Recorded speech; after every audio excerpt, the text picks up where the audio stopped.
Birth of a City. Perspectives is brought to you by the Historical Society of Laguna Woods. Major funding for Birth of a City was provided by the Robert Mayer Corporation.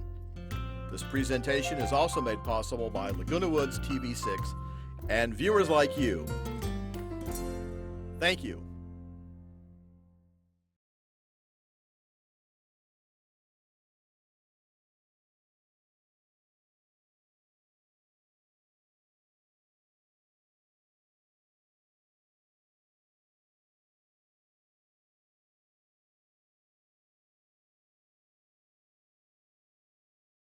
Ten years ago, in March of 1999, the then Leisure World News ran a banner headline welcoming the new city of Laguna Woods. I'm Myra Neben. For 28 years, until the end of 2005, I was editor of that publication, now known as the Laguna Woods Globe. I watched and wrote about many of the issues that preceded the incorporation, and many of the trials and tribulations that the people of Leisure World were going through. Both those who were determined that Leisure World, which has now been renamed Laguna Woods Village, become a city, and those who were determined it should not. On this 10th anniversary of the City of Laguna Woods, we are going to talk to some of the people who were closely involved in the cityhood discussions. Leisure World welcomed its first residents on September 10, 1964. By 1971, there was already talk about incorporation after the city of Laguna Beach annexed adjacent land to Leisure World. In 1979, the governing boards hired a consulting firm to prepare a study on governance alternatives, but directors decided there was no urgency as there was no direct threat from adjacent cities. In 1981, a feasibility study determined the gated community would not be financially feasible as a city. A year later, however, residents learned that the El Toro Marine Corps Air Station might possibly become an international airport, with planes flying over their heads 24 hours a day. In order to fight that plan, an incorporation effort was undertaken. In just 4 weeks, more than 2,000 signatures were on petitions endorsing cityhood. Resident Dave Blodgett, whom we will be talking to, was the first person to hand in a signed petition.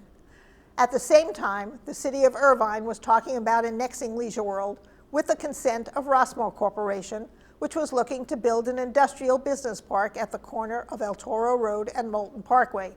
Again, a financial feasibility study determined Leisure World could not go it alone. With strong opposition from Leisure World leaders, Irvine eventually dropped its plan. Another plan to incorporate Leisure World, along with its neighbor Laguna Hills, was voted on in 1989. With most Leisure World residents opposing the joint city, the plan went down to defeat. Laguna Hills did incorporate in 1990 without Leisure World. In 1997, once again, Leisure World petitioned the county for cityhood. This time it was determined it could work, that revenues would be adequate, and a city would allow the community to, among other issues, fight that proposed airport and control its own land use. But not everyone was in favor, and although the city was approved in the March 1999 vote, it was only by 342 votes. The people we will be talking to include Dave Blodgett, Betty Howiesner, and Cynthia Kaiba, all of whom favored the incorporation. We will also talk to Henry Eilbert, who was dubious as to its viability, and to Marty Rhodes, who opposed the incorporation. And lastly, we talked to Leslie Keene, the first and only city manager of Laguna Woods.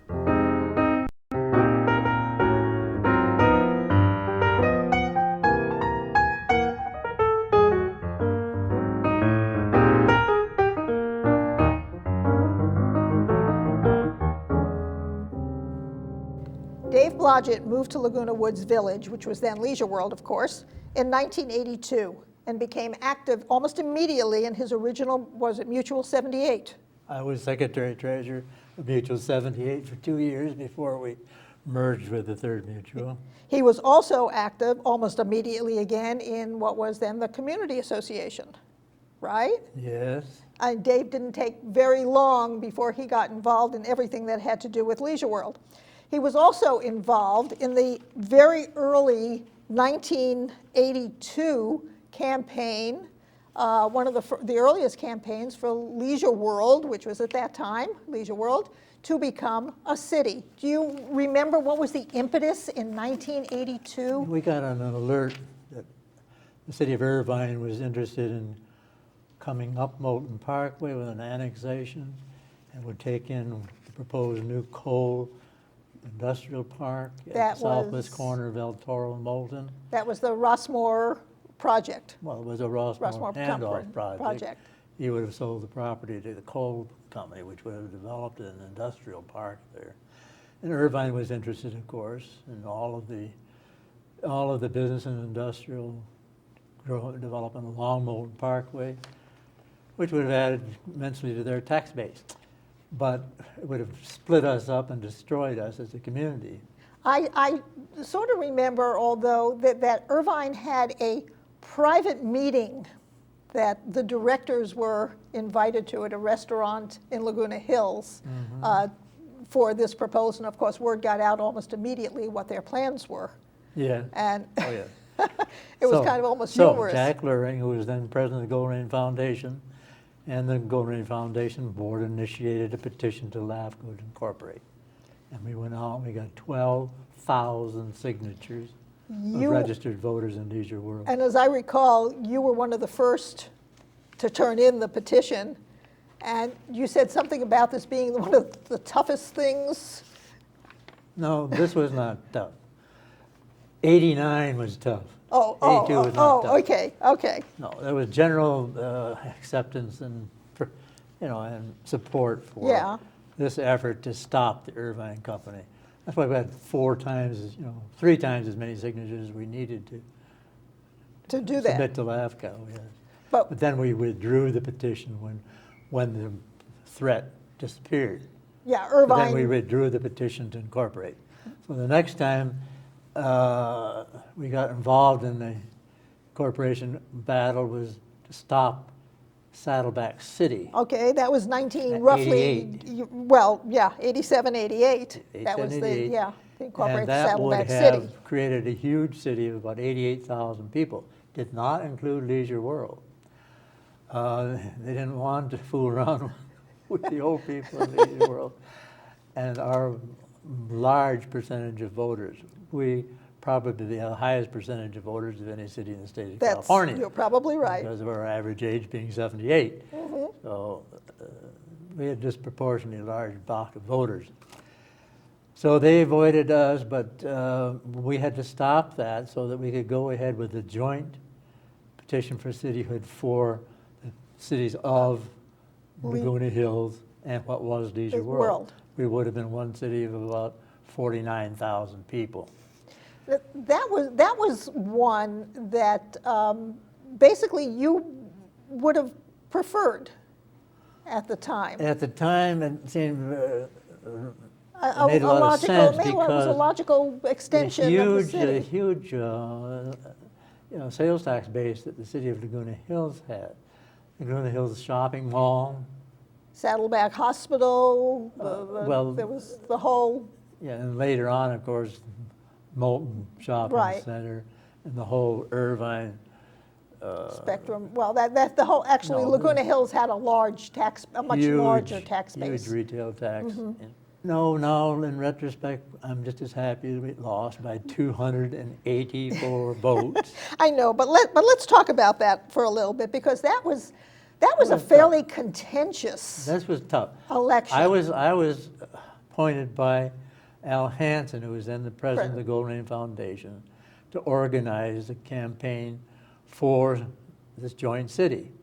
So we had to go out and get signatures on a petition to LAFCO. And that was the toughest petitioning I ever did. It took me an average of 45 minutes to get a signature because the opposition was so strong. The opposition was made up of Wally Bjornson, who was had been president of the Gold Rain Foundation, Leon Bosch, who was a big former president of the Gold Rain Foundation, John Conway, Gil. At that time, some of the leaders of the community. Don Davis, yes, former leaders of the community. And when the notice went out from the Gold Rain Foundation to the community to inform us that we were going ahead with this campaign to incorporate, Wally Bjornson, for somehow, was able to get a letter enclosed in that notification letter in which he talked about the problems we would face if we became incorporated with schools. And of course, the city had nothing to do with schools. So I said, would it be possible for me to put a letter in rebutting Wally's contention that this would have anything to do with schools? Nope, it went out. And then their campaign was, they told the people that the opponents said, don't sign the petition to LAFCO. Don't even let it come to a vote. And that's why it took so long to get signatures. I got 265 signatures, and nobody else got as many as 100. Some of the other things that they had claimed, I mean, were interesting, besides the schools. And as everybody in Leisure World knows, we pay school tax regardless of whether you're a city or not. It has nothing to do with the city. But they also said, let's see, the walls will come down and the community will be accessible to the public. Remember that? Absolutely. Golf courses and the tennis courts going to be open to everybody. The kids will come swarming in. Children will move into the community. They'll be playing soccer and they'll be jumping in our swimming And our pools. tax money is going to have to pay for parks for those children. Oh, yeah. All those, and it's, And you ran a series of debates in the Leisure World News. I think it was like 13. yeah. You laid out about 13 issues. And we were given equal space. Right, we did a pro and con. Debate we did a back pro and and forth. con. I did all the writing for the pro side. And I don't know who did their writing, but they shared it. They had some real good brains. John Conway was as sharp as he could be. Leon, yes, they did have Leon some, Bosch yes, was they bright. were some bright people. Yeah. It lost basically mainly because the Towers vote, No. wasn't it? No, it lost in every single Oh, did it? precinct in Leisure World. There's a 3-to-1 vote Yeah. against the Leisure World. Yeah, Not one single precinct voted for cityhood with Laguna Hills. And so it was a very narrow defeat, Yeah. 284 Vote- votes. votes. And the fact of the matter is that because there was such a large turnout in our community, Herb Schwartz ended up getting the highest number of votes for the city council and would have been the mayor. Right. And Leon Bosch got the 3rd highest Yeah. number of votes and would have been on the city council. So we would have had 2 out of the 5 city councilmen if it had become a city. Which was pretty- shows the which is- power of the vote vote. in Leisure Yes. World. We yes, probably could have controlled a city of of Laguna Hills, Laguna Hills absolutely. because of our voting power is tremendous. 2 years later, just for everybody's edification, 2 years later, Laguna Hills did take a vote and became a city on its own without, 1991, 1991, without 86% Leisure yes, no opposition. without Leisure World. Right. Okay. And they have the same city councilmen today they elected in 1991. Melody Caruth, who's a dear friend of mine, Alan Songstead, Randy Brissett, Joel Lautenschlager, and Craig Scott. And they're still the city councilmen since 1991. Melody went off one term, then came back on. Melody is on the Laguna Canyon Foundation with Yes. me, so I see a lot of her. She's a great environmentalist, and she's a wonderful person. Yeah. Well, actually, we could say sort of the same thing for the city council of Laguna Woods, because we still have 2 of our original city That's true. council people. That's true. There was some ill will in Laguna Hills because we delayed their becoming a city, and Yes. it cost them a lot more money. Yeah, they were not happy about They that. weren't happy about it. But then, Dave, But Melody, bless her, when we had the cityhood campaign here in 1998, 1999, she came over at my invitation and she spoke in favor of cityhood. So did Norm Murray from Mission Viejo. So did Larry Agron from. yeah, hopefully, Irvine. hopefully they've gotten over it. Okay, so Laguna Hills incorporated in 1991. Right. What was then? It was sort of then a little quiet for a few years Oh, yeah. before 1997. when Leisure World, again it was Leisure World, then again started to look at incorporating on its own. Right. And at that time, they did a study. At that time, it was determined they could do it financially. Yes. Even without the mall. Bob Ring initially took the initiative on this, but we had a wonderful employee that Russ Disborough hired named Leslie Ann Keene, and she was an employee at PCM. Leslie Ann Keene had been the city manager of Colton. She'd been the city manager at Yucaipa as a city in formation.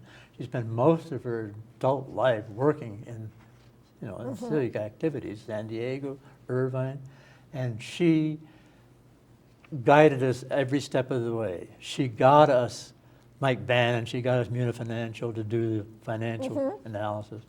Working with Bob, excellent piece of work. She set things up. She guided us every step of the way. And after the hearing of June 22nd, 1989, when LAFCO approved our petition and said, you are fiscally Able sound, we were going to head and put you on the ballot March 2nd. Bob Ring then came to me and said, I'm on the Gold Rain Foundation board, so I cannot do the campaigning. I'm asking you to take over the campaign, which I did. I organized Leisure World Residents for City again, 10 years later. Right, right. And we were well organized, and we did a lot of was. fundraising. And the first thing we did was, Myra, was to go out and do a survey, a really good random telephone survey. And the survey found out this: any well-organized, well-financed campaign will defeat cityhood. 44% of the respondents said they would vote against it. 36% said they'd vote for it, and 22% were undecided. So we knew we had a tough job to do. Even this one was not a cakewalk. This was not easy. Was not easy. And the victory was less than 51%. Yeah. Less than Yeah, 51. it was 342 votes. And we got those votes, Myra, from the towers. In 1989, the towers voted 77% against incorporating. In 1999, they voted 61% for incorporating. We concentrated on the towers. We had some wonderful leadership over there, and people like Tom Beckwith and that giant Jack Sylvester, that beautiful man who built the Florence Sylvester Memorial Senior Center, and was one of my very best friends. And Jack was a giant, and he moved the people at the towers. I went over there, talked to a full house in Lorsher Hall, answered all their questions, and we got that vote. What were some of the main issues involving cityhood? Why was it necessary at that point for Leisure World to become a city, to incorporate? We had land use issues. We had the airport. We had land use issues, and we could not afford to remain unincorporated. We were not immune from being included in the newly formed city of Aliso Viejo. Well, at that time, the Board of Supervisors were leaning towards getting rid of unincorporated islands in the county. That's right. And the new community of Aliso Viejo was beginning to form. That's right. And Leisure World could conceivably, since it's on its border, be part of that as well. And that was not what our residents wanted. No, and of course we would have been a plum for any city because tax base. Well, they don't have to provide the services to our community. Right. We have a $90 million budget to take care of ourselves. The city of Laguna Woods doesn't need a huge tax base. They don't need a huge staff because most of the work that's being done in this community is done by PCM, our managing agent. And yet, and we're governed by our governing boards. But our real estate tax base would have gone to whatever city that Leisure World became a part of, which Leisure World became a part. Right. So, what were some of the arguments against cityhood? Were they the same old arguments? Same old arguments. Same old arguments? Same old arguments, and the same people who voted against it in 1989 Uh-huh. voted against it in 1999. All of the precincts in Clubhouse 1 and 3 rejected cityhood in 1989. They did the same thing in 1999. Did they really? Ann Snyder was one of the leaders. She ran for the. She ran for city council. She was on the city council. She said, "Don't worry, I'll deliver United." And all of her constituents said, "Ann, we're going to vote for you, but we're going to vote against the city." And they, sure enough. And Ann says, "Well, then how am I going to be on the city council if there's no city?" True. But that's exactly what happened. Now the precincts in 3rd voted Yeah. for cityhood, but not by a big enough Yeah. margin Well, to overcome the votes from Clubhouse 1 and 3. There are more people and more voters in United than there are in 3rd. There's 6,323 manners in United. Uh-huh. And there's 6,102 in 3rd. So Yes. the tipping point was the towers. towers. The towers made it possible. Yeah. Thank God for the towers. I love you. I love you guys. He loved you then, and he still loves you now. I remember hearing the same old arguments. We don't need another layer of government. Oh, yeah. Okay? If it ain't broke, don't fix it. Oh, yeah. The same things. People just were not amenable to change, any That's change. the point, change. Then Any you do change. a demographic study of the 4 cities joining, Look at the age profile. 88% of the residents of Laguna Woods Village are 65 and older. Yes. In Rancho Santa Margarita, which incorporated 1 year after we did, with an 87% yes vote, 3.4% of their residents are Well, 65 and older. right. And Aliso Viejo, which incorporated a year later, with a 92% yes vote, 3.4% of their residents are over Younger 65. populations get Now, easier Laguna to Hills, change. a little different. Laguna Yes. Hills has 12.7% of its population. Still over, but considerably. Still, the Yeah. median age, Yeah. the median age in Laguna Hills is 37. Yeah. The median age in Aliso Viejo is 33. The Median average age here age here is 78. 8. People who Gone are up. old do resist change. Of course. They do resist change. Of course. That was one of their other arguments. The population would be too old. We're too Yeah. old to govern ourselves. Oh, right. Oh, yes. We Oh, yeah, couldn't do it. too old. No, we couldn't do it. Too old. We couldn't do it financially. We couldn't do it because And physically yet- it would be too big a challenge And yet, for us. Dave, it works. But we had Leslie Keene. Leslie, we for have a those, staff. Dave forgot to mention that Leslie was our city manager at the beginning and One of the continues first to things be. the new city council did was hire Leslie. Leslie away from PCM and make her the city Yes. manager. That's the number one most important Yes. thing that was done by Yes. the new city So council. And Leslie Keene is the best city manager in the state of California, and she Leslie Keene fan and she club. recruited the Yes, best staff of people. Doug Riley, Yes, they are excellent. very good. Sue Condon, Yes. unfortunately, who died last week. We're Yes. so sad at 54. Did a marvelous job, city clerk. Roz Fox, administrative Excellent.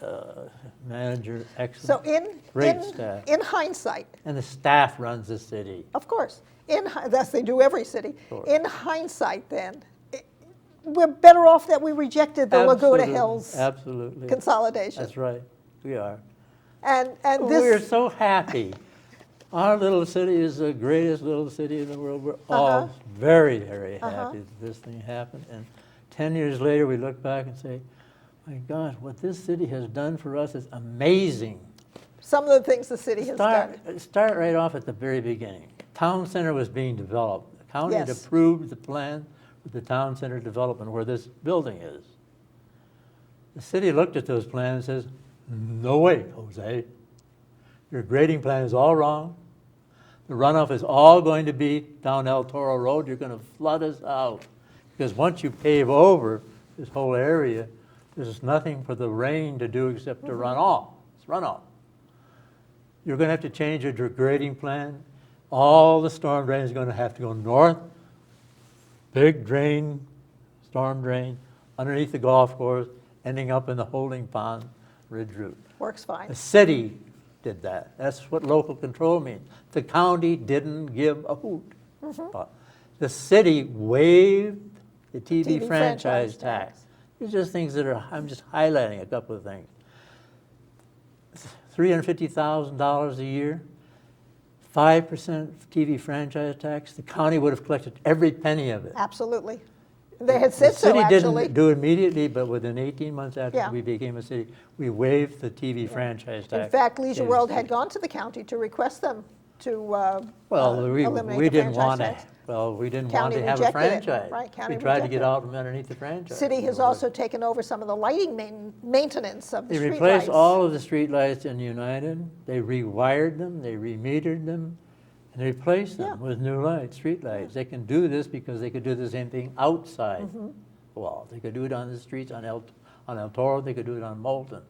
Anything they can do outside the walls of the village, they can do inside. But that's all they can do. They can't go into the cul-de-sacs right, and improve the lighting in the Right. cul-de-sacs. So Leisure World still, or Laguna Woods Village still remains a private community. That is Yeah, correct. there is Absolutely. a Not limit. a dime of city money. I want to thank you very much for bringing us your memories, and hopefully, you'll be around for our next anniversary and can bring us up to date. Thank you, Myra. It's been Again, just a light I mean, being it's- with you. Oh, well, And for it's all been the years that we have worked associated. together. We've worked been together and associated. It's enjoyed been it every delightful. every minute of it. Every minute. There may be a few, but we I know, we but had a it's good been- time. it's-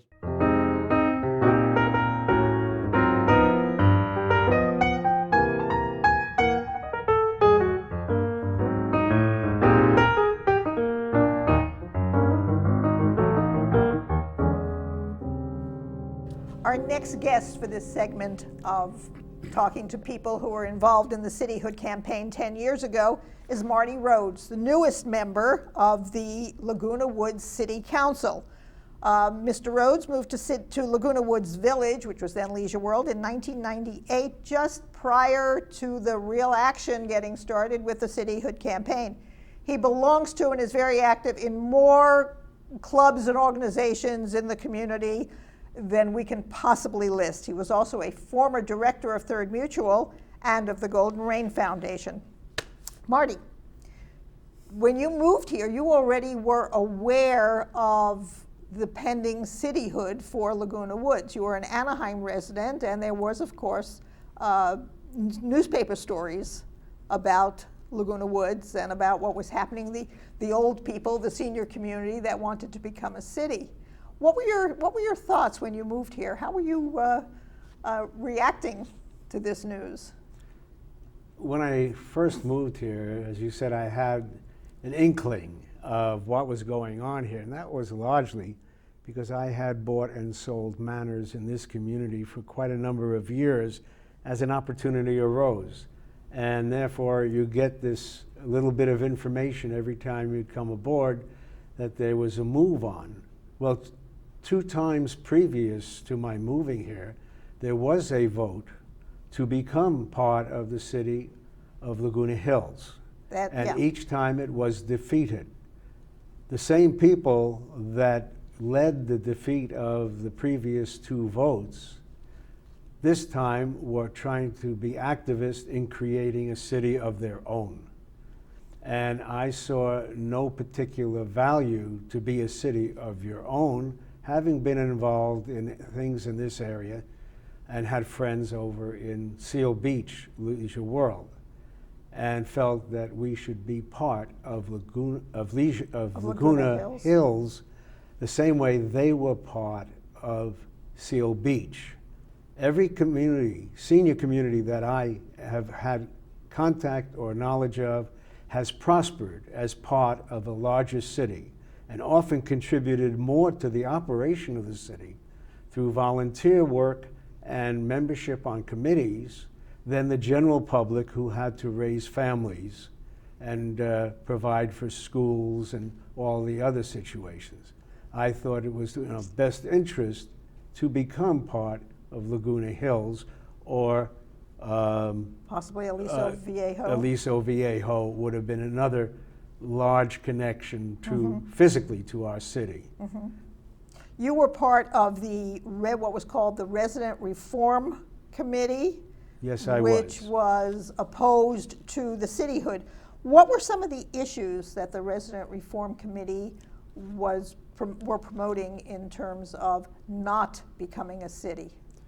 Well, one of them, which I agreed with, one of the issues, was financial responsibility and capability.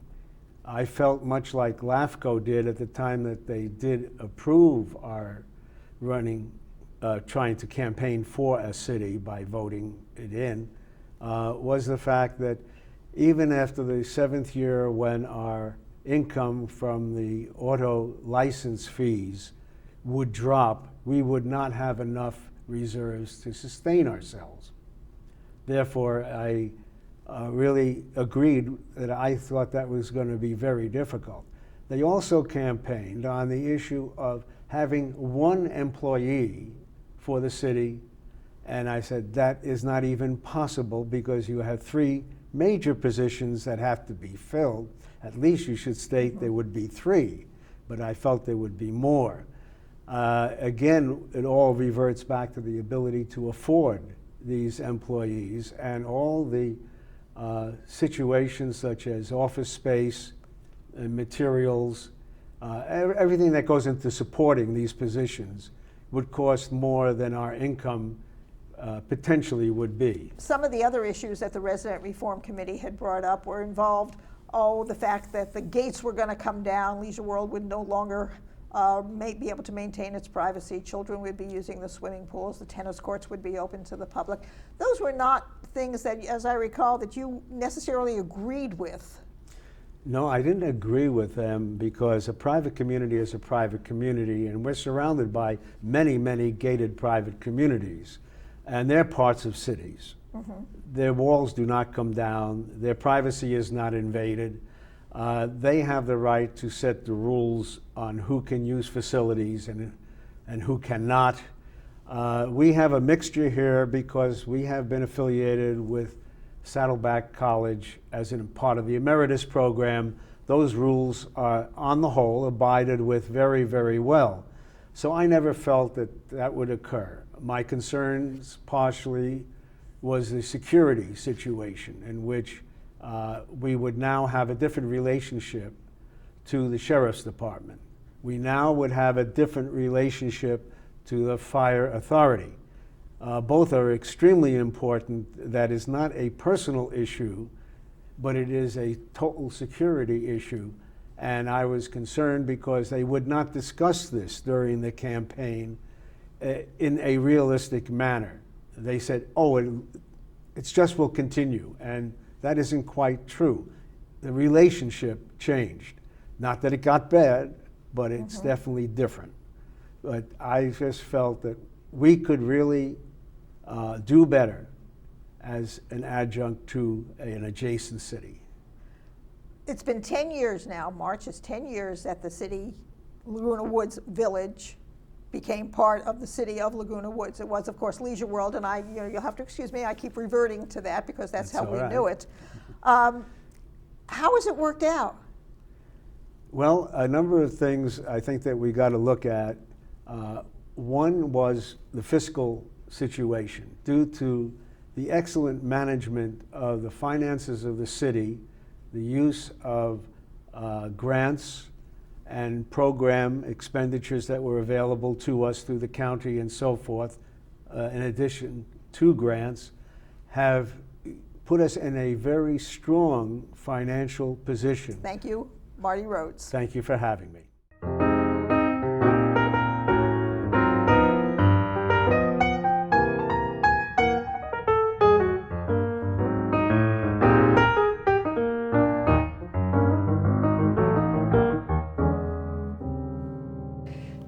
Kaiba has been a Leisure World resident, and you'll have to excuse me if I use Leisure World instead of Laguna Woods Village, because when I worked here it was Leisure World, but she's been a village resident since 1987 and was mostly involved in folk dancing and Theater Guild and the arts programs, and she just loves dancing. Harmonaires. Harmonaire. Oh, you were a singer too. I was a singer too. She was a singer too. Cynthia was elected to the board just a few years after she moved here in 1990, the United Mutual Board. Correct. And served on that for what, Three, three six, terms, 7 years. 7 years, and then on the, And then Golden Reign Reign. for 3, 6, even longer than that. Altogether, yeah. about 17 About years 17 years. altogether, and in fact, she only recently, it's only in the last few years that she finally retired from the boards. No, I am off for 1 year And? because I was not reelected. Right. I ran. Oh, okay. It wasn't for lack of trying No, that she retired from the boards. They got tired of me. When Cynthia moved here, when you moved here in 1987, we were just getting into the combined cityhood incorporation, proposed incorporation with the city of Laguna Hills, a combination of Leisure World and Laguna Hills. Now, although you didn't get involved in that, you said you remembered some of the issues that came up. Yes, You remember? yes. What was the being idea that we said? would get swallowed and become unimportant because number-wise, I mean, we had fewer numbers than the rest of Laguna Hills. We did, however, have a bigger voting base.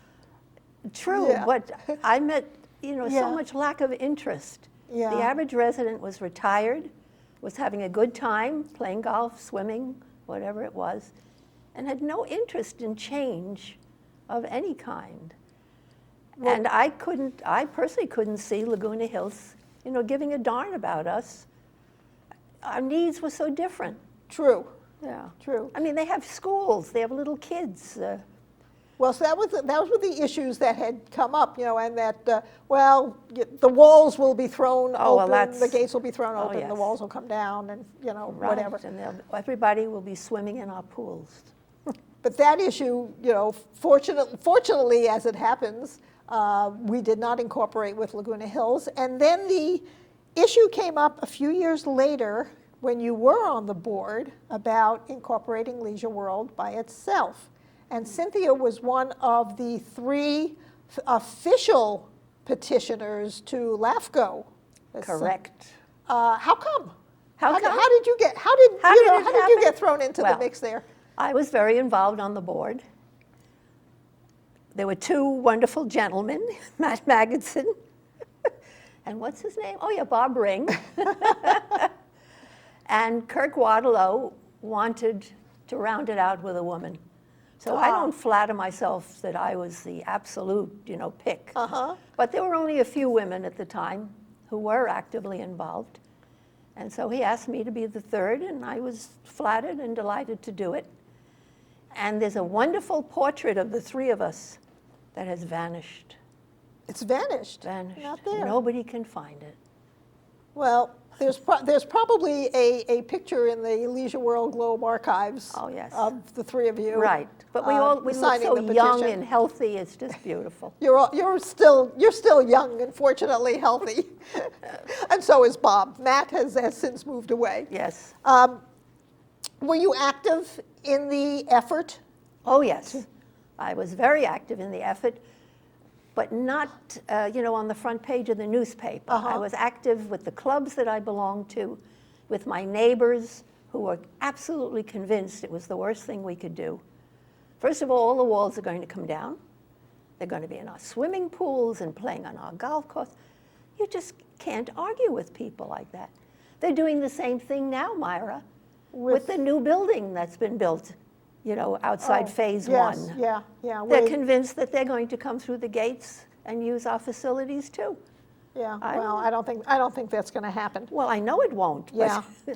One of the things at that time was we were involved also, Leisure World was also in a fight about the proposed El Toro Marine Corps Air Station closing and an international airport going in instead. I would say that was a more important reason for my getting involved in what we will call politics.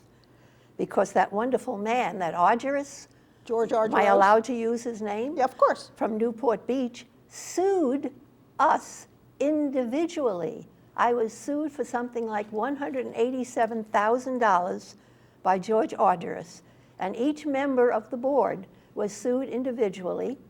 And I believe there was one gentleman from Third Mutual who sold his manor and moved to Mexico. He was so concerned that he was going to lose all his money. Do you remember what precipitated that? it was the board, let me just rephrase that a little bit. The boards had voted earlier to support the anti-airport effort Right. with, I don't remember, $300,000. That's or right. something. We Remember? raised money. We raised Yes. money, and the boards had voted, all the boards, in fact, had approved a budget initiative, basically, to support the anti-airport movement. Correct. Mr. Argyrosa's mother-in-law lived in Lived Leisure here, World. right. He was the owner or handled the trust that owned her manor, and he was, of course, an airport proponent, being from Newport Beach, and that was what precipitated that lawsuit. Yes, that is correct. That lawsuit. He sued the He United Board sued every member.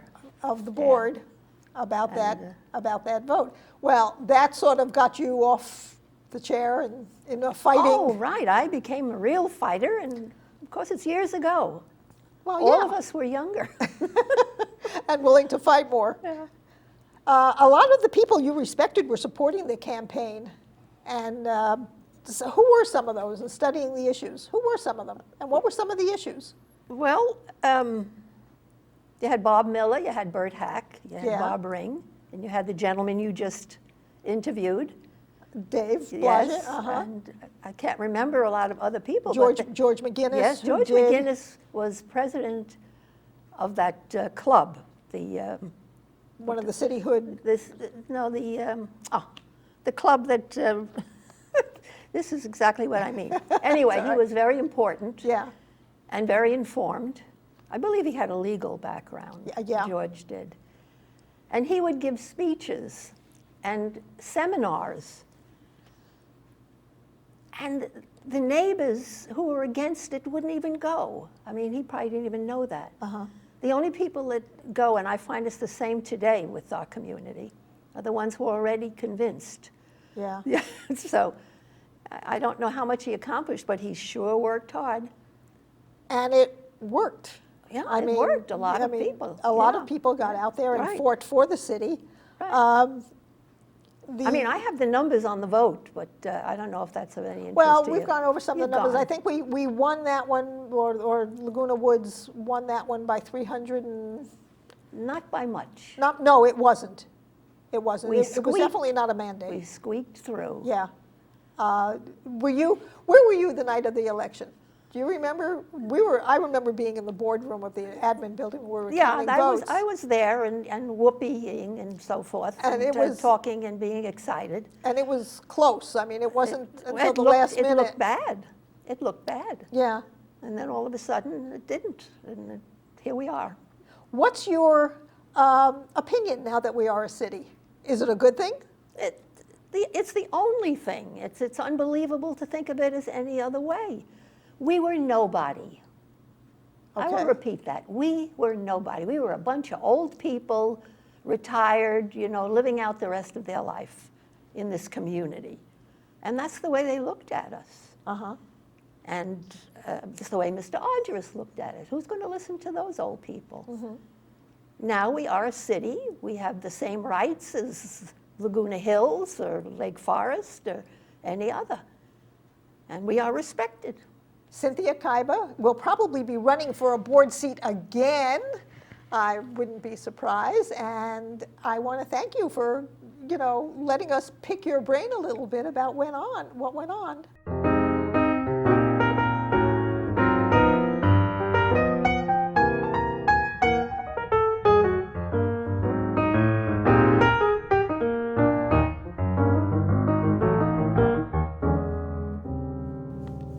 Betty Howiesner, pronouncing that correctly? Right. Moved to Leisure World in 1984 with her husband, Henry Howiesner, who was a former United Mutual director. Betty has been and will probably forever be associated with virtually every music organization in the community. It's my life. It's her life. She's been president of Opera 100 now for, 15 years. and it still is. Well, I got off for 2 years.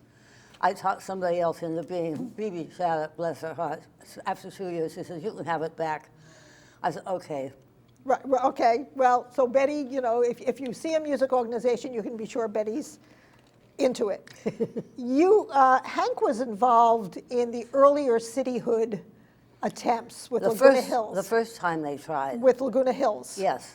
But you didn't get involved in that. No, because he was. Yeah. And it didn't work. Right. That one was voted down. But you did get involved in the next one when Leisure World. Well, thanks to Dave Yes. Blodgett, who talked me into this, because it was not my kind of thing, really. Although I thought it was a very good idea. And for my husband, who had passed away, I thought, well, okay, do it. Tell me some of the issues that were involved. Well, I think the main thing was the fact that we didn't want the airport, because that would have been absolutely awful for us to have an airport with airplanes over us. Well, that was But another thing was the fact that we didn't like the fact that the county supervisors were using our tax money wherever their jolly little happy wanted to put in Newport Beach or wherever. And we thought if we were a city, they would have to let us have our own money. And they did. And they did. Yeah. Well, but we really didn't know whether we were going to win. There was so much adverse publicity. Yeah. I don't know why people were so afraid to do this. Taxes were going to go up, blah, blah, blah. You know, taxes can't go up unless you vote for it. Anyway. There was a lot of information going around about how the gates would be thrown open. Children would come into the community. Stupid I mean, things, absolutely inane things that they talked a lot of these people into. Did you have a chance to speak to your neighbors or to speak to groups or to? Well, yes, because we hired, I say loosely, we got people, mayors from other little cities around here to come and talk to us and tell us why it was a good idea, why they thought we should do it. And yes, we talked to everybody we could think of, took flyers to clubs, you know, that have nothing to do with it, everything we could think of. But of course, the guys were doing the same thing. How do you think being a city has changed the community? For the better? Well, I think it's an awfully good idea. Yeah. And it's certainly a very rich little city because we didn't have to do what most cities starting up have to do, like but in schools and recreation and parks. We didn't have schools, but we didn't need schools. But we had all of the recreational areas and parks and so on that you would normally have to pay to bring into tuition. So we really didn't have to spend a lot of money to be a city. Plus, we got all the income from our commercial areas around here. True. You had said that when you sort of remembered that when Hank had gone door to door in the earlier campaigns, a lot of times he had doors slammed in his face. Yes, and he'd come home just absolutely furious, say, "What's the matter with you dumb people that they don't understand?" You know. And so I remember that. But I had telephone calls, Myra. I had people call up and say, "You SOB, what are you doing?" I mean, just really never telling who they were. Of course not. You know, all anonymous, but just swearing at me and saying, "Get off me, or what are you doing? Why are you doing this?" And I thought, what's the matter with these people? They can't think beyond their nose. Was this a question of people, do you think it had anything to do with people being afraid of change? Yes, you know, very much so. And the antis had really, I think, purposely aimed at those older people that were not really very busy, you know, not involved in the community, and just saying, you know, we don't want to do this. This is going to move. So they voted no, and we didn't know whether we had a chance in hell. Yeah, it really was a close Well, vote. I said, I don't care, win, lose, or draw, we're going to have a party. So we hooked up at Clubhouse 5 and got Channel 6 to bring the television over and stuff. And we had champagne, we all made hors d'oeuvres and stuff. And all of a sudden, the guy said, "Hey, I think you're winning." Well, that really put us over the top. And then all of a sudden, all the news media were there, the LA Times and the Orange County Register, and heaven only knows what else. It was wonderful. And you actually were one of the spokespeople. Well, for this. I ended up on the calendar section of the front page of the Times, and I know my brother-in-law called me from Pacific Palisades and said, Betty, I almost threw up. I saw you on the front page. It was very funny. But it was very interesting. It was really very interesting. Everyone, well, of course, the fact that we were the first and only city made up of 55 and older people. So it was a real switch. We were even interviewed by Japanese television. Yes. And Yes. I know Vicky Vargas from Channel 4 came over and interviewed me, and it was wild. You didn't have any concerns that being a 55 and older community, it would be difficult? Well, no, because look, you look at your Senate, made up of older people. You don't have a lot of young people, except we have a new young president to be. But most of the governing people are older. Seasoned. Well, they're experienced. And so I knew a lot of the people that had been on the boards because Hank was on the board, and I knew that we could do it. There was no problem. And it hasn't, as people were afraid, it has not impacted on taxes or maintenance Well, fees? not a bit, because we really are a very well-funded, rich little city. So in hindsight, it was a good move, huh? It was a very good move. Yeah. It was a very, very good move. And it also gave us the opportunity to join with the other cities fighting the El Toro Air Base. Yeah. That was something that a couple of people have brought up. Well, that was really very important, because if they had made an airport out of El Toro, the flyby would have been right. It would have ruined Leisure World. It really would. They were talking an international airport with flights every 7 to 10 minutes, 24 hours a day. And they'd fly right smack over us.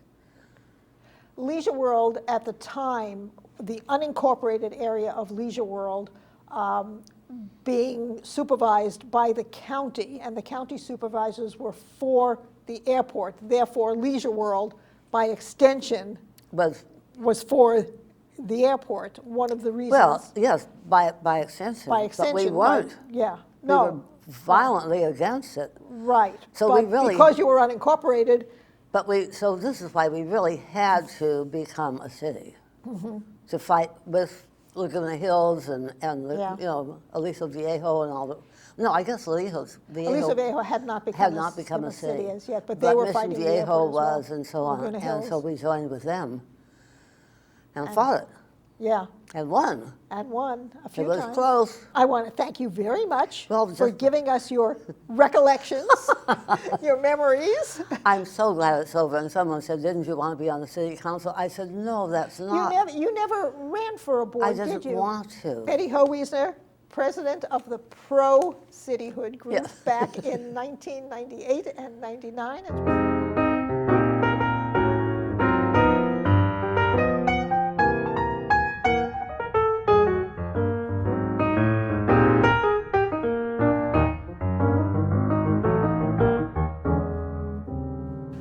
Our guest today is Henry Eilbert. Eilbert with an I, Eilbert with an I. With two I's. With two I's, okay. Henry has been a Laguna Woods Village resident since 1995, when the community was obviously still known as Leisure World.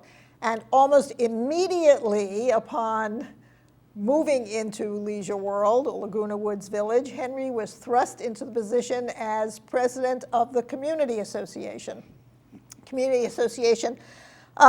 were just getting into the issue of incorporating, Henry, not long after that.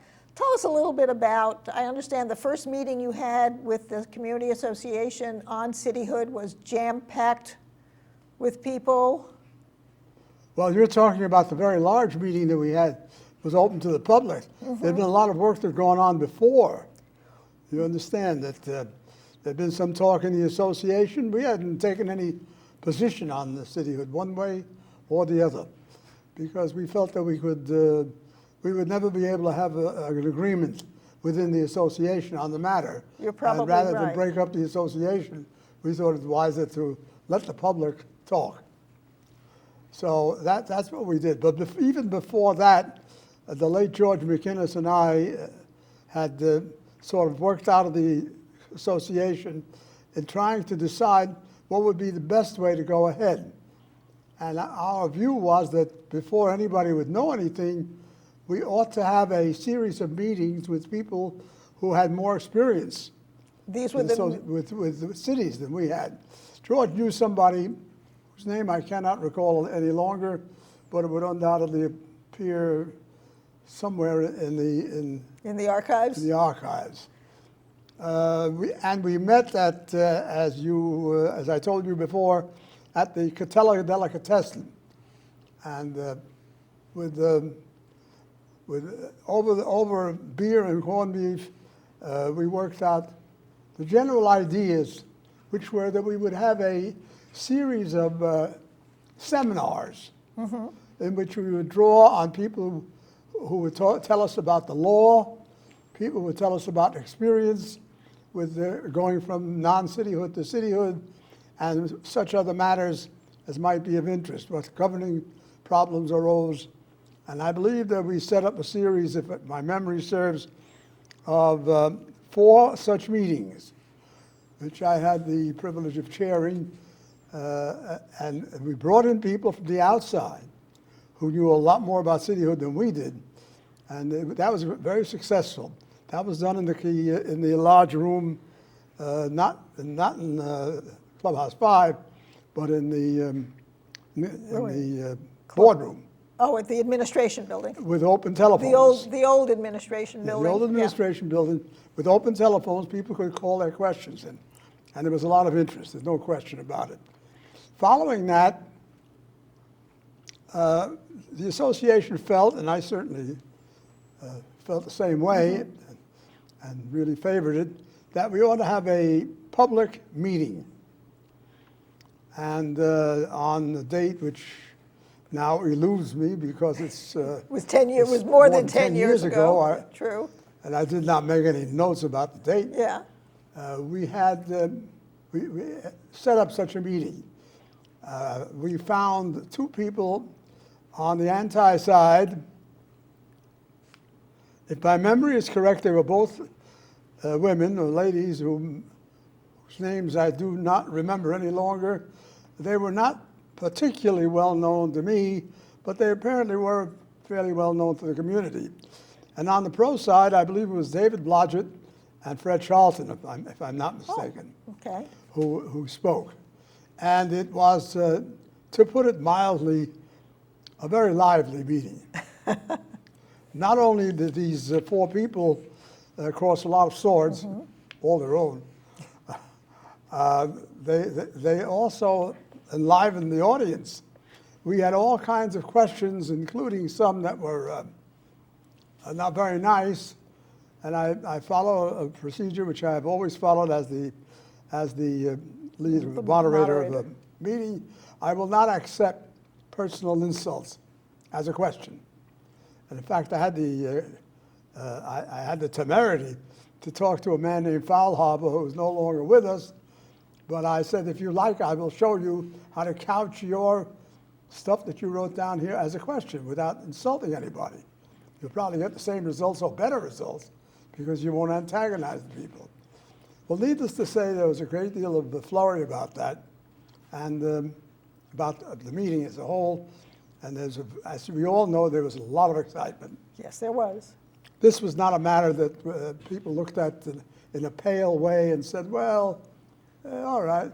There were meetings everywhere and excitement everywhere. And the people on each side were, to put it mildly, enemies to people on the other side. This was not as I said, a pale discussion in which everybody agreed to be agreeable. There was a lot of non-agreeableness. There were various arguments that people had on both sides, some of them quite silly. One of the big arguments on the anti-side was, anybody will be able to come into the... Yeah, the walls will come tumbling down, the gates will be open. And it really made no sense to that. And on the contrary side, I must say that I was one of the people privately who argued that the notion that adding a little city called Laguna Woods to the 6 that already existed and were already deeply engrossed in the battle against the airport would not make any huge difference. There were people who offered that as a major argument. The fact of the matter was, of course, that the main argument, in my judgment, and the judgment of many others, was that it would give us control over land use. Mm-hmm. But you had said, well, you had used the word when we spoke earlier that you were dubious. Oh, I was very dubious about it. I was worried. Let me put it this way. I was worried that the base, the commercial base, for what would become Laguna Woods was insufficient. And fortunately, I was wrong. But at least it seemed that way to me at the time. At least I was dubious about it. So several of us got together.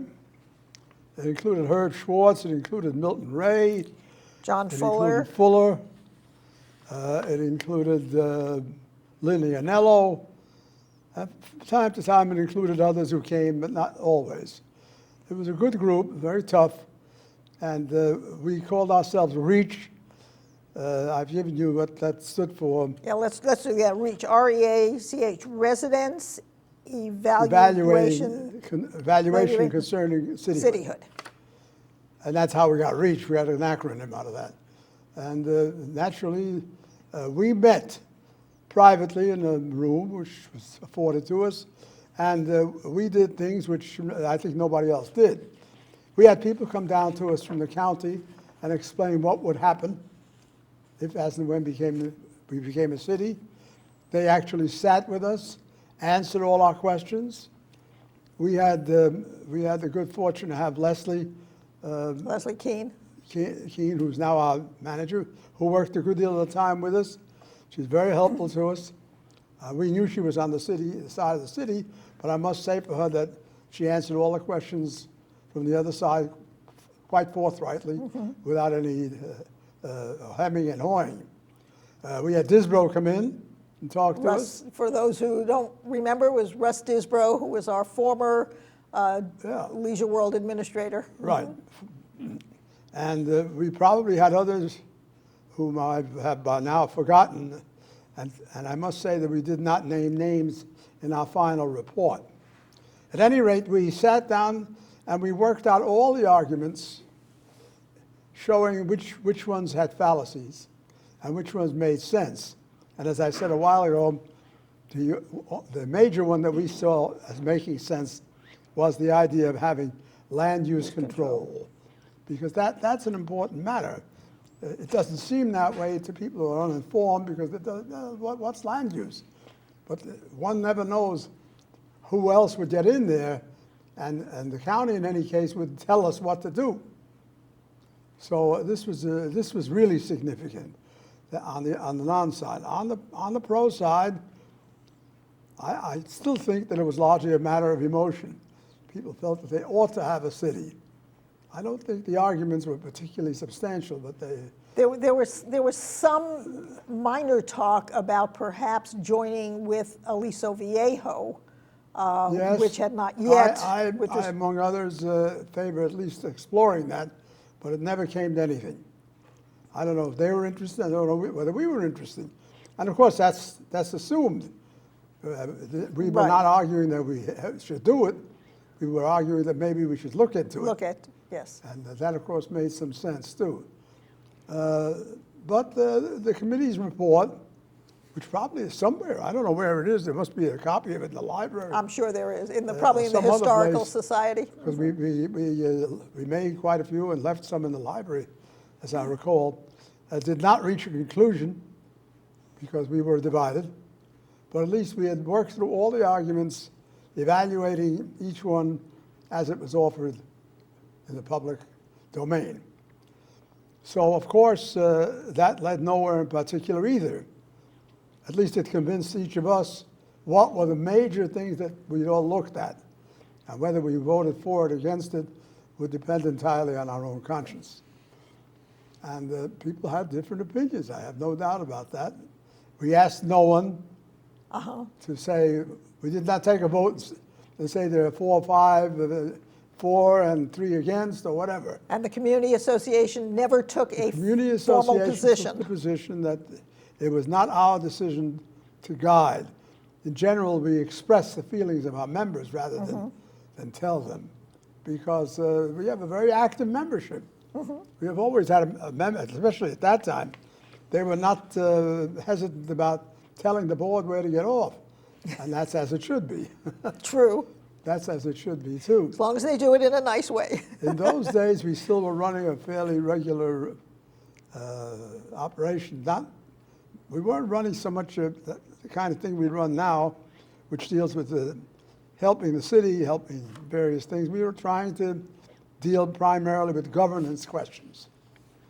And this was a very important question. And it was my view, certainly, and I think I impressed the board by saying that it was not our job to come to a conclusion. One of the other issues was that LAFCO, the Local Agency Formation Commission at the time, also was looking at getting rid of unincorporated areas of the county. I understand the state was pressuring them. They're a state agency. But I understand that someone at the state, Sacramento, was pressuring them. A desire had apparently emerged on the part of probably on the part of the legislature, to get rid of these unincorporated areas. entities and get them into something. Now, we also found, incidentally, that some of the cities that had developed as a result of this and earlier efforts did not succeed very well. A number of them went geflooey. They had to go out of business. Yeah. And that point was brought up too. A number of them failed. One of the other issues was that the people in Leisure World, Laguna Woods Village, would be too old to govern themselves, but I think we found that we had a lot of talent here. Yeah, well, I don't think any of us on the board gave that particular view any credence, because we had seen how people here reacted. There are plenty of people here, I would not say everyone, obviously, but there are plenty of people here who have a deep interest in the governance. In the governance, sometimes wisely, sometimes not so wisely, but be that as it may. Governance is an intricate matter, and to grab something and say, oh, this is something we must change right away, is faulty, because it does not go into the other components that deal with the same subject, the other consequences. So the now, law of the unintended consequences is with us forever. So now we're 10 years later. We've made it. The city has made it through. Yes, I'm 10 pleasantly years. surprised. I was going to say, what are your feelings now about? And I congratulate Leslie very often when Yeah. I see her. I think, well, I think the vote was correct in the sense they have become a city. I am not sure that the city is the city of New York or Los Angeles or even Detroit, for that matter. Do we want to be? No, but they do good things. If you read the Globe previously. What was the Leisure World News is Leisure now World the News, Laguna Woods Globe. Yes. You will see that they are doing a large number of very useful things in a moderate way. I mean, useful in a moderate way. They're not shaking the world, but they do interesting and beneficial operations, and we're all happy, I think, to see that. And land use actually did become an issue. Land use did become an issue, and it is an issue in our control, which is a great deal of advantage. So that which I think I had convinced myself and probably most of the other members without too much difficulty, both of Reach and of the board, I think we were right on. That was the main issue, and it was the important issue. And the city has been successful. The city has done well in that respect. And that's wonderful. And not only that, the city, we were also concerned that the 7 years itch, known as the state subvention on one side and the money that we owed on the other side, what would happen after 7 years? Would terminate at the same time and leave us at a zero position. And I'm happy to say that hasn't happened. No. So, I mean, even financially, the city has not issued bonds, hasn't found it necessary to issue any bonds, and not borrowing. Exactly. And not to borrow in any government entity today can be called A successful city. the successful city, and the highest praise that anybody can offer to anyone is that our city has no debt. It's the same thing as we say to corporations. They have no debt. You say, oh, that might be worth investing in. And our city is in the same lucky position, I think. So all in all, the city has worked out well. Those of us who were against it, I hope by now have reconsidered. Those of us who were dubious have been convinced. And those of us who were in favor of the city called it correctly. Terrific, terrific. Hey, thank you, Henry, very much for your memory of this and your recollections of what went on and how it became a city. I'm really impressed with how much you remember about everything that went on with the Community Association, which was a very big factor in doing its reports so that residents could get both sides of the story in an impartial way. Yes.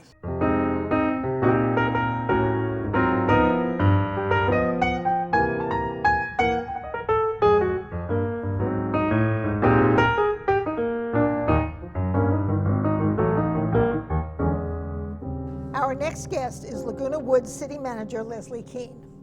A graduate of San Diego State University with a master's in business from the University of Redlands, Leslie's background includes government positions in San Diego and Los Angeles, as well as managing the cities of Colton and Yucaipa.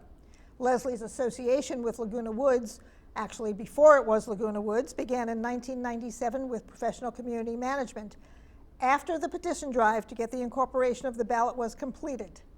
Let's talk a little bit about what your job was with PCM when you came here. You were public information, and part of it was the cityhood effort. Yes, it was. I was basically hired to do long-range planning, intergovernmental relations, and to work on the cityhood campaign. You were also negotiating, part of that was negotiating with the county on property taxes. Yes. And as a source of information to the voters of Leisure World. Yes. How did that go? Well, you know, the Golden Rain Foundation had made the decision that they wanted to support the effort to get the item on the ballot. So they were very pro getting the item on the ballot. So I worked on that. There were a number of debates. We did a number of articles. Worked really closely with George McGinnis, who put together some very informative meetings for residents in the community. Once the item was on the ballot, the role of Golden Rain shifted, and my role shifted to be more of an advisor, kind of a neutral advisor, answer questions, provide information about what a city could and couldn't do. You were also involved a little bit in the fiscal analysis. Yes. Of the city and determining whether a city of Laguna Woods would be fiscally viable. Yes, the Golden Rain Foundation had hired a consultant who had completed a fiscal analysis that showed that the city would be financially solvent, but it would be very close. Very tight budget, very few staff, not a lot of money to spend. The local agency formation commission, LAFCO, had provided a financial analysis that basically said the city would be solvent for 7 years, but at the end of its 7th year, it would start to draw down on its reserves. So in its 10th year, where we are right now, the city would have no reserves and would have about a $700,000 deficit. So my job was to analyze those two financial analysis and come up with either a confirmation or a different position. Having worked in cities before and having actually done a lot of research on newly incorporated cities, I thought that the city had a much better chance of being financially solvent than either the GRF consultant or the LAFCO consultant predicted. And that proved true. What were some of the issues that were involved in the pro-con debates? At the time, one of the major issues was the county's proposed airport. Yes. How did that play into the cityhood issue? You know, I think a majority of the people who actually voted for cityhood did so because of the airport. The concern was that when we were under the county, all the residents of this area of Leisure World were considered as pro-airport. The county could count all of its residents as pro-airport. The county also was collecting tax dollars here, but they weren't spending any of the money on the residents. So all that money was available for the county to spend on pro-airport efforts. And on other things. Yes. I mean, that had been going on for years, Yes. hadn't it? Yes. tax money from Leisure World, the gated community, was being spent elsewhere in the county. Virtually none of it came back here. That's because of the services that are provided by the gated community. The county really didn't need to provide a lot of services out here.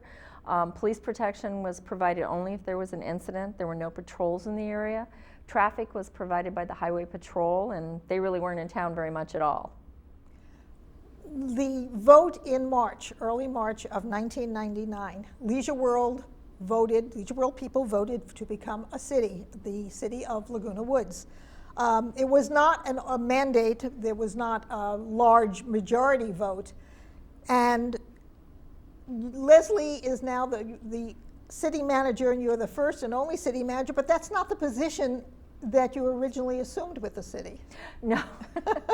You know, I didn't really come to this area to work as a city manager for the city. I actually saw myself as having a career with PCM, and had talked about, you know, perhaps moving on to other projects that they managed. But I did have the government experience, and so when the council was when the council vote was successful, the council needed to have a city clerk. Actually, state law says that cities have to have a city clerk. They don't really have to have a city manager, but they have to have a city clerk. So the council-elect asked me to serve as the interim city clerk as they got organized. And how long did that last? That lasted for 2 meetings, so just about 2 weeks. And then they offered me the position as city manager, and you know, I really was going to say no, but somehow I just got swept up in the moment, and I've been very glad that I made that decision ever since. The new city actually had no money. That's correct. How did it get its first funds? Where'd the money come from? Well, yeah, where the money came. How does that all work? You have a city, you now have a city. You know that there's going to be tax money coming in eventually, but in the meantime, people have to be paid, rent has to be paid. There was a storefront office. Where'd the money come from? Well, initially we had to have some money to actually get started as a city. You have to file some forms to start receiving the money. So our first mayor, Jim Thorpe, loaned the city $3,000 so we could file our paperwork. With that paperwork, we had to provide a list of all of the addresses in the city, and we had just a few days to put that together so that we could start getting sales tax. So I drove around in my car and I wrote down all of the addresses in the city, which wasn't as difficult of a job as it might seem. We had really good records for inside the village, and we don't have that many addresses outside of the village. But I did do that. I spent a couple of weekends just driving around writing down all of the addresses. And in that period, you discovered something interesting about, what was it, the Valencia Shopping Center? Yes. Actually, we reported the Valencia Shopping Center as being in our city. So Okay, when the Valencia Shopping Center, for those who don't know its name, is where the Long's drugstore is located. Yes. And so we reported it, and we called, and when we sent that in, we got a call from the state to say that they had been paying the money for the sales tax money to the city of Laguna Hills since Laguna Hills had incorporated, and they were somewhat surprised to find out that that shopping center should have been in the county, and that they needed to go after Laguna Hills and get that money back for the county. So that was. We don't know if they ever did, but that shopping center is in the city of Yes, it Laguna is. Woods. What about the first ordinance? Tell us a little bit about that. That was sort of an interesting little story. The first ordinance that you filed with the state. Yes, we had to, the state is notoriously unfriendly to newly incorporating cities. There's a lot of paperwork you have to go through. We had to send them all the lists of the addresses, but also an ordinance that authorized the city to collect that 1% of the sales tax that we receive. So they actually have a form you have to use. You can't deviate from the form or the language. Went through that process, got everything together, and at the very last day that we had to file, we overnighted it up to the state. I got a call the next morning from the state, and from a very kind-hearted employee who said, there's no ordinance number on your ordinance. It's not a valid ordinance without an ordinance number. And I was absolutely panicked. Absolutely panicked, because we were going to have to wait for 3 months to get any money. And I guess he could hear that in my voice, because he said, maybe there is a number in here. Maybe it's just too faint for me to read. So I gave him the number. Apparently he wrote it in, and we were on our way. Nice state employee. I don't know who he was, but I do thank him. Yeah, you got very lucky. You got very lucky. Tell us a little bit about the initial city council. The first city council was Jim Thorpe was the mayor. Yes. Brenda Ross and Bert Hack, who are still on the council Yes. 10 years later, were elected. Victor Victor Kay. Kay and Ann Snyder. Yes. And Bert was the first mayor pro tem. And it was an interesting group of people, very diverse and different ideas. But all of the initial things that we had to do, and in that very first meeting on the 24th, there were numerous resolutions and ordinances that needed to be adopted by the council. And they actually worked very well and very smoothly to get everything they needed to get done in their very first couple of meetings. We had a city clerk after you became city manager from Laguna Beach, as I recall. She was a Wasn't deputy she? there, and she came as our deputy city clerk, and then we promoted her up to city clerk. To city clerk, and she was here just for a short time before Sue took over. Sue That's Condon correct. took over. She moved on to San Juan Capistrano. The initial city report, when you were looking at the city, indicated that there wouldn't be very many employees. Somehow the number 7 sticks in my mind. 7 You know, employees. or actually, I thereabouts. think we had three. There was three in the incorporation employees. report, yes. Somebody to handle finance, some type of a clerical person, and then a city manager. And how many are we up to now? Not very many. We actually have 9 employees now, counting myself.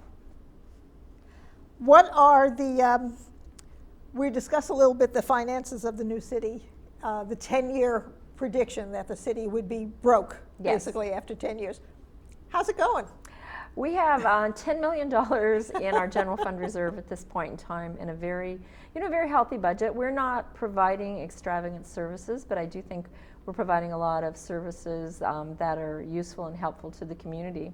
We've been very aggressive in seeking grant funding, and a large percentage of our budget every year, I think about $1 million this year, close to $1 million, is in grant funding. For what purposes? Well, we get grant funding for our taxi voucher program, grant funding for some of our street improvements and our capital improvements. We've been able to increase our public safety budget with grant funding as well. Our new deputy, our new traffic officer, basically is funded by grant funding. Okay, but the city has also taken over things like the street lighting for the Laguna Woods Village community, and done a few other things that has allowed the people in Laguna Woods Village basically to save some money. We hope so. That's what we're trying to do. And increase police. What does the future hold for the city? What do you see coming up? Well, the state of the California economy makes it very difficult for us to predict where we're going to be even a year from now. But with the reserve that we have, it's the City Council's position, and certainly my recommendation, that we continue to provide all of the services that we have. We believe that we can weather the state storm.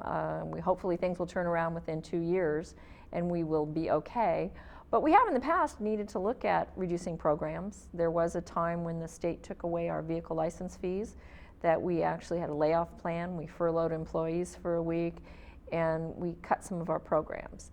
But I don't think that we'll need to do that this time because we have a sufficient reserve. A little bit about land use. The city has the new park just past Gate 9, Woods End. Woods End, a new park there. The city has a dog park that I understand is being refurbished now. How old that's? We're actually building we're calling it a linear park because Okay. it's more landscaping and it's more land than you would normally see in a sidewalk and just traditional sidewalk landscaping. It's got a meandering walkway and it runs all the way from Moulton down to Carlotta and joins the areas there that are already paved. So it will be a walkway area, there will be seating areas, there's some life station exercise cycles. So it's not just for dogs? No, the dog park is a portion of it. We're enlarging the dog park slightly, and we're putting down artificial turf, which is interesting. Some dog parks are going in that direction, but we're definitely one of the first, and we worked very, very closely with the Laguna Woods Village Canine Club, who's actually contributed money over the years to the dog park and its success. What about Laguna Laurel? I understand that that Laguna Woods picked up a piece of property. Yes. Laguna Laurel, the end of, it's not Ridge Route, it's Santa Maria. Santa Maria. Yes, we annexed that property into the city. We don't own the property, but it's annexed into the city It has a conservation easement, so it will be forever maintained as open space that's owned by the Irvine Company, and they placed that easement on it. Our reason for annexing it, though, is to control the extension of Santa Maria. We have not wanted Santa Maria to turn into a 6-lane highway that connects down to Laguna Canyon Road. That was another one of the Yes. issues that came up during the Yes. cityhood campaign. This county was considering putting Yes. Santa Maria through to Laguna Canyon Road. And even though a conservation easement doesn't allow for development, it wouldn't have prohibited the road from going through. So the only way for us to be absolutely sure that the road would not go through would be to get it into the city. So that's what we've done, and we can just halt any construction that might be proposed on that piece of property. That's a good thing. Yes. What's the city planning on doing for its 10th birthday? Well, we're What do we going to got? have a couple of events. The Historical Society will be working with them, and they are throwing us a birthday party. It'll be a dinner event. It's a very nice, very elaborate black tie event. The city's going to be getting the Strevey Award? Oh, I wasn't know. sure Is that had been that announced. Okay, I guess so. That's a surprise. And we're also going to be throwing an event on the 24th, which is our actual birthday. That will be at Ficklin Hall at the Methodist Church, and that will be cake and coffee and punch, and there will be some entertainment. We are soliciting original lyrics, not so much music, but original lyrics for a city song. And so that will be a People's Choice event. And we have a few other things in the works that we'll be releasing information about in the next couple of weeks. Well, it sounds like it's going to be a very interesting March coming up for the city's anniversary, and we expect great things in the next 10 years, and hopefully for our 20th anniversary, we'll sit here and talk again. Well, I hope so. Thank you very much. This is Leslie King, City Manager of the City of Laguna Woods. I'm Myra Neben, and I hope that you've enjoyed our journey through the little bit of the history of how the City of Laguna Woods came into being. We talked to people who were involved with the city, both those who were for it and those who were opposed to it. And we hope that you have learned something about your City of Laguna Woods.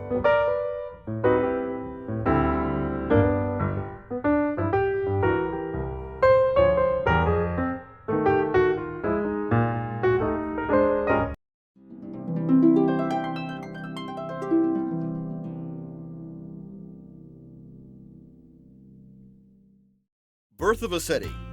Perspectives is brought to you by the Historical Society of Laguna Woods. Major funding for Birth of a City was provided by the Robert Mayer Corporation. This presentation is also made possible by Laguna Woods TV6 and viewers like you.